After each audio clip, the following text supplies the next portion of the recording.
আমি আবরারকে দেখলাম এশার নামাজ আদায় করছে।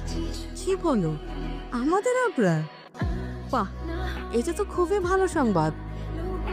তুমি একটু জিজ্ঞাসা করে দেখো তো ওর আবার কোনো সমস্যা হয়েছে কিনা।